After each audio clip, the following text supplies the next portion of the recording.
Hello friends, आज मैं आपको वेयर द ट्रूथ लाइज ये 2005 की एक मर्डर मिस्ट्री मूवी एक्सप्लेन करने वाला हूँ। रिपोर्टर एक बुक के लिए इन्वेस्टिगेशन कर रही है और सारी चीजें बाहर निकल रही है। यही इस मूवी की स्टोरी लाइन है। वीडियो स्टार्ट करने से पहले मैं आप सबसे एक रिक्वेस्ट करना चाहता हूँ। अगर आपको वीडियो अच्छी लगती है तो प्लीज इस वीडियो को लाइक और कमेंट जरूर कर दीजिएगा। इससे चैनल को बहुत सपोर्ट मिलता है। अब बिना किसी देरी के मूवी को एक्सप्लेन करना स्टार्ट करते हैं। मूवी के फर्स्ट सीन में ही हम टीवी के दो एंकर्स देखते हैं। एक का नाम है लैनी और दूसरे का नाम है विंस। ये दोनों एज ए डुओ ही काम करते हैं। लैनी कुछ फनी करता है और उसे जस्टिफाई करने का काम विंस करता है। इसी तरीके से इनका एक्ट चलता है। इन दोनों का कॉम्बिनेशन बहुत ही परफेक्ट है। फर्स्ट सीन में हम देखते हैं कि एक बड़ी सी चैरिटी के लिए इन दोनों ने टीवी इवेंट रखा है। बहुत दिनों तक ये चल रहा था तो कंटिन्यूअसली वहाँ एंकरिंग कर रहे थे। इन्होंने थोड़ा भी ब्रेक नहीं लिया है। इसके बाद डायरेक्टली इनके ही होटल रूम में हमें एक बॉडी दिखती है। जिसकी बॉडी थी उसका नाम था मॉरिन। अब मॉरिन का मर्डर किसने किया था, यही इस मूवी की मिस्ट्री है। इसके बाद मूवी में बहुत सारा टाइम गुजर चुका है। फर्स्ट सीन जो हमने देखा था इसमें विंस और लैनी ये दोनों यंग थे। इन दोनों ने अलग अलग करियर पाथ चूज किए और अब ये अपने 50s में है। इसके बाद हमारा और एक मेन कैरेक्टर जिसका नाम है कैरन, ये विंस के साथ एक कैफे में आई हुई हम देखते हैं। कैरन एक जर्नलिस्ट है और वो विंस को मना रही है कि उसे बुक लिखनी चाहिए। कैरन को पब्लिशर से उसे $1 मिलियन ऑफर करने के लिए बताया गया है। अब बहुत सालों पहले क्या हुआ था, मॉरिन की बॉडी विंस और लैनी के रूम में थी। तब वहाँ क्या हुआ था, ये सब चीजें कैरन चाहती है कि विंस अपने बुक में लिखे। वो विंस को कहती है कि तुम्हें सिर्फ उस दिन के बारे में फैक्ट्स बताने हैं। मैं सब कुछ जैसा होगा वैसा ही लिख डालूंगी, फिर लोग अपना कंक्लूजन निकाल सकते हैं। लैनी और विंस अब एक दूसरे के साथ काम नहीं करते। इसका पीछे का रीजन भी उसे चाहिए। विंस का करियर पहले जैसा नहीं रहा, उसे भी पैसों की जरूरत है तो इसके लिए वो इस डील के लिए मान जाता है। अब हमें मूवी में पता चलता है कि जिस तरह से विंस अपना बुक लिख रहा है उसी तरह से लैनी ने भी अपना बुक लिखना स्टार्ट किया है। लैनी के पॉइंट ऑफ व्यू से अब स्टोरी आगे बढ़ती है। लैनी की राइटिंग अनसेंसर्ड है। वो जैसा था वैसा ही सब कुछ बताता है। वो कहता है कि जब हमने चैरिटी के लिए इवेंट किया था वहां पर एक छोटी पोलियो की लड़की भी आई थी। उसे लाना उसकी पब्लिसिस्ट का आइडिया था। बिजनेस पॉइंट ऑफ व्यू से यह अच्छा हो सकता है ऐसा उसे लगा था। रात में उसकी पब्लिसिस्ट के साथ ही वो इंटीमेट हो गया। उन्होंने जब रूम सर्विस मंगवाई तब वो कार्ड लेकर मॉरिन आई। मॉरिन वही लड़की है जिसकी डेथ बाथटब में हुई थी। मॉरिन भी लेनी की बहुत बड़ी फैन थी। वो कॉलेज में जर्नलिज्म पढ़ रही थी तो इसीलिए उसे लैनी का इंटरव्यू चाहिए था। लैनी के पब्लिसिस्ट ने उसे मना कर दिया पर फिर भी लैनी एक पेपर पर नोट लिख देता है। उसे बाद में आने के लिए कहता है। अब लैनी के पॉइंट ऑफ व्यू से जो भी सब चल रहा था ये सब चीजें कैरन को उसके लॉयर पढ़ने के लिए देते हैं। जैसे हमें पता है कि कैरन विंस के लिए बुक लिख रही थी तो उसे डीमोटिवेट करने के लिए ये सब वो करते हैं। लैनी अपनी स्टोरी आगे बढ़ाता है। वो कहता है मुझे जो भी लड़की चाहिए थी वो मुझे मिल जाती थी। कभी हम स्टैंड अप कॉमेडी करते थे तब रूम में से ही मैं कोई चूज कर लेता था। लैनी के लिए एक काम करने वाला आदमी था, उसका नाम था रूबन। लैनी कहता है कि लड़की के साथ कोई भी हो पर रूबन हमेशा उसे भगा देता था। कोई भी प्रॉब्लम आई तो सब रूबन सॉल्व करता था। एक दिन ऐसे ही लैनी स्टैंड अप कॉमेडी कर रहा था। उसने उस लड़की के साथ अनअप्रोप्रिएटली बात की। उस लड़की के साथ उसका बॉयफ्रेंड भी था तो उस पर वो चिढ़ गया। उस बॉयफ्रेंड ने लैनी को गालियां देनी स्टार्ट कर दी। लैनी ने फर्स्टली इसे जरा सीरियसली नहीं लिया। लैनी जू था तो उस बॉयफ्रेंड ने उसको जू पर भी गाली दी। लैनी इस पर बहुत ही चिढ़ गया था पर विंस ने उसे कंट्रोल करने के लिए कहा। विंस उस लड़की के बॉयफ्रेंड को बाहर लेकर गया। प्राइवेट जगह पर ले जाकर उसे बहुत मारा। यहाँ पर हम देख सकते हैं कि विंस और लैनी इन दोनों की फ्रेंडशिप बहुत ही स्ट्रांग है। इसके बाद हमें फिर से कैरन का प्रेजेंट दिखाया जाता है। एक दिन कैरन अपने काम के लिए ट्रैवल कर रही थी तो वहां उसे लैनी मिला। एरोप्लेन में इन दोनों ने एक दूसरे के साथ ही लंच किया। लैनी को कैरन के बारे में कुछ भी पता नहीं था तो कैरन ने अपनी आइडेंटिटी छुपा दी। उसने कहा कि मैं एक स्कूल टीचर हूँ। इन दोनों में बहुत सारी बातें हुई और एक दूसरे को वो लाइक भी करने लग गए। लैनी कैरन को उसके अपार्टमेंट तक छोड़ने के लिए आया। कैरन उसे ऊपर नहीं ले जाना चाहती थी पर वो कहता है कि मैं सिर्फ तुम्हें तुम्हारे अपार्टमेंट तक छोड़ दूंगा, आज हम दोनों कुछ भी नहीं करेंगे। लैनी उसे उसके अपार्टमेंट में छोड़ देता है और जाते जाते कहता है कि कल मेरा शो है, उस शो के बाद मैं तुम्हें कॉल करूंगा, उसके बाद हम मिलेंगे। ऑफिशियल फर्स्ट डेट पर वो फिर जाने वाले हैं। अब हमारी स्टोरी फिर से लैनी के पॉइंट ऑफ व्यू से आगे बढ़ती है। जैसे हमें पता है कि लैनी और विंस का टीवी का एक बड़ा इवेंट था। इस इवेंट के बाद ये बहुत ही एग्जॉस्टेड थे, पर फिर भी उनका एक स्टैंड अप कॉमेडी का इवेंट था जिसके लिए उन्हें आना पड़ा। ये इस इवेंट में नहीं जाना चाहते थे, पर जिस आदमी का ये इवेंट था वो एक गैंगस्टर था। उसका नाम था सैली। सैली गैंगस्टर था, पर फिर भी उसके लिए सब पुलिस काम करते थे। उसने विंस और लैनी के लिए एक बड़ा सा स्वीट बुक किया था। अंदर जाकर जब इन्होंने देखा तो वहां मॉरिन की बॉडी पड़ी हुई थी। अभी स्टोरी लैनी के पॉइंट ऑफ व्यू से चल रही थी, पर यह सब उसने मैन्युस्क्रिप्ट में लिखी हुई है। यही मैन्युस्क्रिप्ट लैनी के लॉयर कैरन को भेजते हैं। वो उसे डीमोटिवेट करना चाहते हैं। टीवी इवेंट के बाद रात में क्या हुआ था अब हमें इस मैन्युस्क्रिप्ट से पता चलता है। लैनी कहता है कि सब काम कर कर वो एग्जॉस्ट हो जाता था। थोड़ा सा रिलैक्स होने के लिए ये दोनों गोलियां लेते थे। टीवी इवेंट खत्म कर जब वे दोनों अपने रूम में आए तब गैंगस्टर ने उनके लिए बहुत सारे गिफ्ट भिजवाए थे। इसमें लॉबस्टर्स, कुछ फ्रूट्स बिक रहे थे। ये उसके लिए स्टैंड अप कॉमेडी का एक इवेंट करने वाले हैं, इसलिए उन्हें गिफ्ट देता है। फिर लैनी कहता है कि उस रात मैंने मॉरिन को कॉल किया। मॉरिन के साथ उसने एक प्रोस्टिट्यूट को भी मंगवाया। लैनी और विंस इनके साथ फिर इंटीमेट हो गए। ये सीन यही खत्म होता है। कैरन को अभी भी ये सब बिलीव नहीं होता, क्योंकि हमेशा लैनी बहुत ही एक अच्छा आदमी है ये वो बिलीव करती थी। लैनी की स्टोरी में उसने कहा है कि उसने प्रोस्टिट्यूट मंगवाई थी, पर वैसा कुछ भी नहीं था। उस रात उनके रूम में सिर्फ मॉरिन आई हुई थी। सुबह होने पर लैनी कैरन को कॉल करता है। ये डिनर के लिए एक चाइनीज रेस्टोरेंट में आते हैं। इस डेट पर कैरन लैनी से कहती है कि मैं हमेशा से पब्लिशिंग में काम करना चाहती थी। वो लैनी को सजेस्ट करती है कि तुम्हें भी बुक लिखनी चाहिए। लैनी कहता है कि मैं मरने के बाद ये पॉसिबल है, और लिटरली, क्योंकि अगर उसने अभी ये बुक लिखी तो बहुत सारे लोगों को वो अपसेट करेगा। वो अपने दिल की बात उसे कहता है। वो कहता है कि जब तुम एक बुरे आदमी हो और तुम्हें प्रिटेंड करना पड़े कि तुम अच्छे हो तो यह बहुत ही डिफिकल्ट होता है। लोगों के बारे में, बाकी सब चीज़ों के बारे में वो जिस तरह से फील करता है, अगर उसने उसी तरीके से बुक में लिख डाला तो बहुत लोगों को हर्ट करेगा। शेफ को लैनी ने कहा था कि जो भी स्पेशल हो वो सब लेकर आओ। इस डिनर में लॉबस्टर भी है। वो चिढ़कर शेफ से कहता है कि इतनी बार मैं तुम्हारे यहाँ आया हूँ, कभी भी मैंने लॉबस्टर ऑर्डर नहीं किया, तुम क्यों ये लेकर आए हो। इसके बाद लैनी अपने आप को कंट्रोल करता है और ये सही से बातें करते हैं। इसके बाद ये दोनों रात में इंटीमेट हो जाते हैं। नेक्स्ट डे कैरन को उसके पब्लिशिंग हाउस में बुलाया जाता है। वो उसे कहते हैं कि विंस को उसके बुक के लिए तुम अलग अलग क्वेश्चन पूछने वाली हो।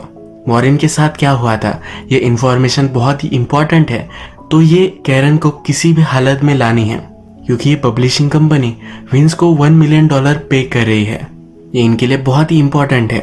कैरन अब और भी इन्वेस्टिगेशन करने के लिए मॉरिन की मदर के पास पहुंचती है। मॉरिन के जाने के बाद उसके पेरेंट्स का बहुत ही बुरा हाल हो चुका था। फादर की डेथ 6 ईयर पहले ही हो चुकी है। मदर कैरन को बाहर लेकर आती है। वो कहती है मॉरिन के फादर ने उसकी अस्थियां लेकर यहाँ एक पेड़ लगाया था।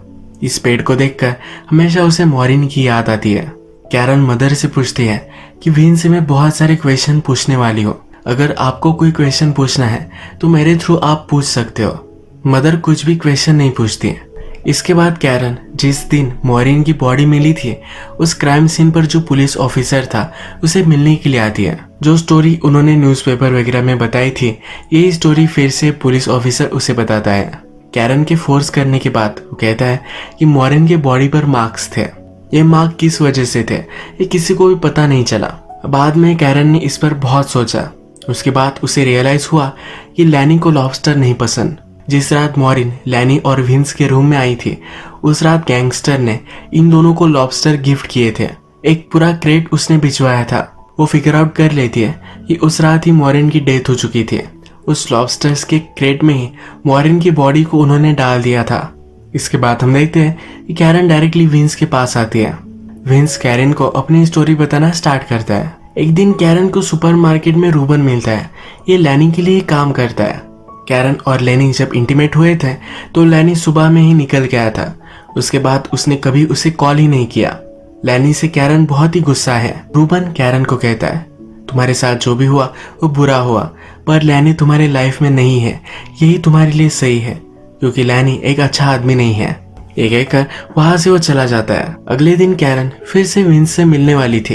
विंस को एक स्कूल के फंक्शन में बुलाया गया था, तो वही उसने कैरन को भी बुला लिया। इस स्कूल फंक्शन में एलिस इन वंडरलैंड ये प्ले करने वाली एक ब्यूटीफुल लड़की थी। फंक्शन हो जाने के बाद विंस बहुत ही एग्जॉस्टेड था, तो कैरन को उसने नेक्स्ट दिन आने के लिए कहा। नेक्स्ट दिन कैरन जब वहां पहुंचे तो विंस ने कहा कि हमें आज लैनी भी ज्वाइन करने वाला है। कैरन ने लैनी को झूठ कहा था कि वो एक टीचर है। विंस कहता है कि जो भी मैं आज तुम्हें बताऊंगा ये बहुत ही सेंसिटिव है, अगर लैनी यहाँ रहेगा तो मुझे अच्छा सपोर्ट मिलेगा। कैरन इस बात से बहुत डर जाती है। अगर विंस को पता चला कि वो लैनी के साथ थी तो शायद उसकी बुक डील खत्म हो जाएगी। वो डर कर वहां से जाने की कोशिश करती है, पर लैनी बाहर ही था। कैरन लैनी को समझाने की कोशिश करती है, पर वो उस पर बहुत ही चिढ़ जाता है। कैरन अब फिर से लैनी से पूछती है। वो कहती है कि तुमने मेरे लिए कोई मैसेज भी नहीं छोड़ा था। ये सुनकर लैनी सरप्राइज्ड है। वो कहता है कि मेरा एक शो था, उसके लिए मुझे सुबह ही जल्दी जाना पड़ा। ये आर्ग्यू कर रहे थे, तभी विंस ने ये सब देख लिया। इन दोनों को उसने जाने के लिए कहा।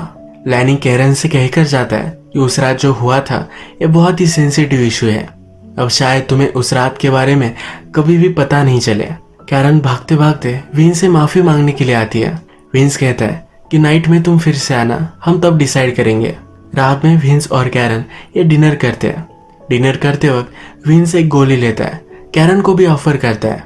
कैरन पहले मना करती है, पर उसे लगता है कि उसकी विल पावर बहुत ही स्ट्रांग है, इस गोली का असर उसे नहीं होगा।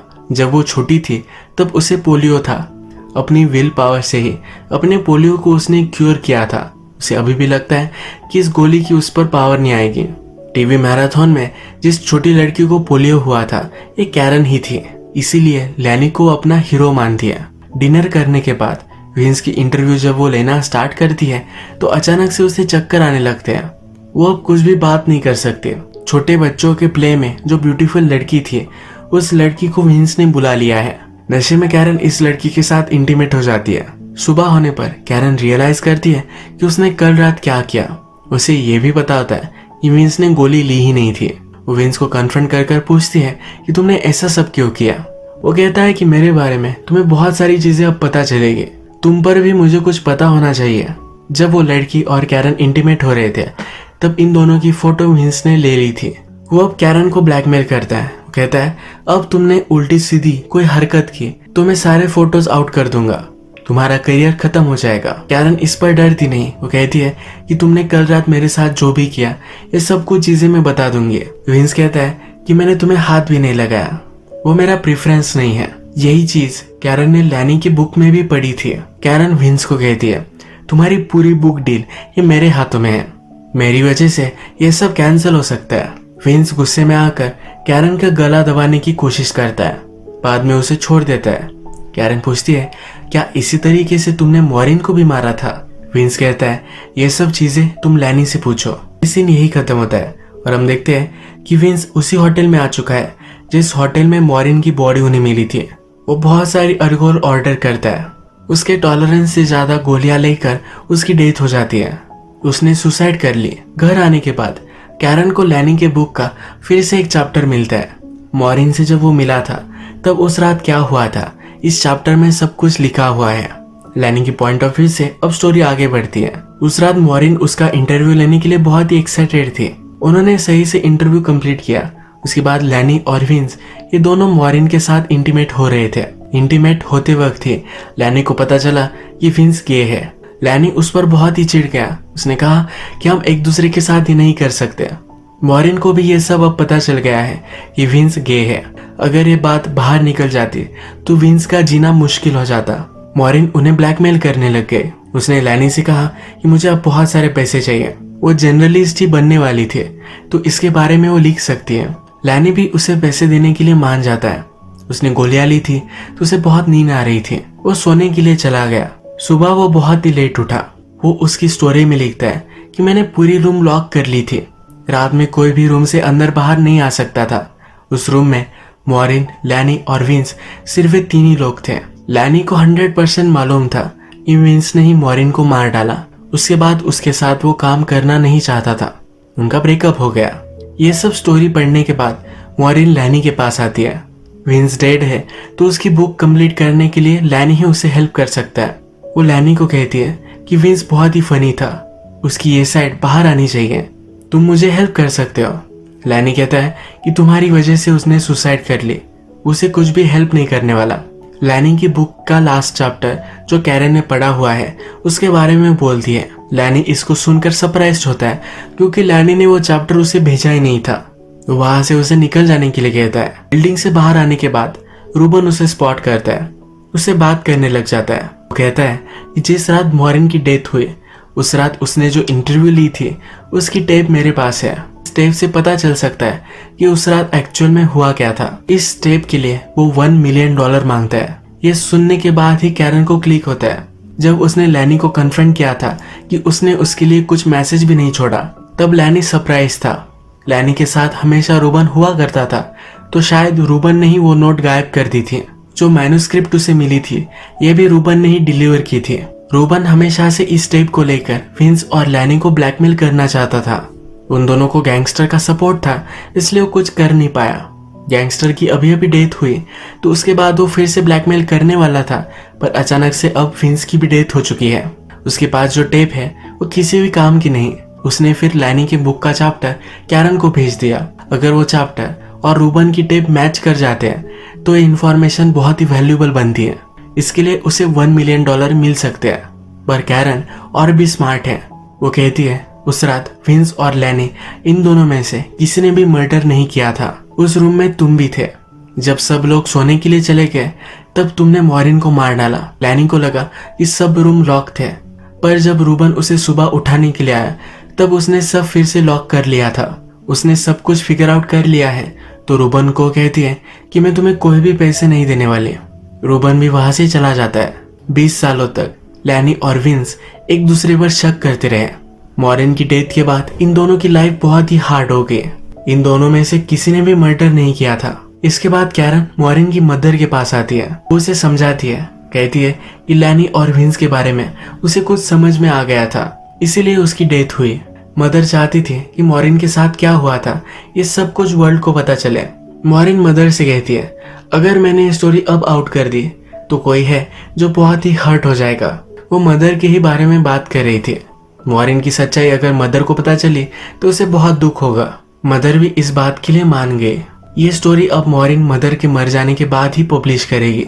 इसी तरह से ये मूवी एंड हो जाती है। अगर आपको आज का वीडियो पसंद आया तो प्लीज इस वीडियो को लाइक कर दीजिएगा। मैं बहुत सारी मूवीज लेकर आता रहता हूँ, तो प्लीज इस चैनल को सब्सक्राइब कर दीजिए और बेल नोटिफिकेशन आइकॉन दबाने में मत भूलिए। हम फिर से मिलेंगे और एक नई मूवी के साथ। तब तक के लिए थैंक यू और आप अपने आप का ख्याल रखिए।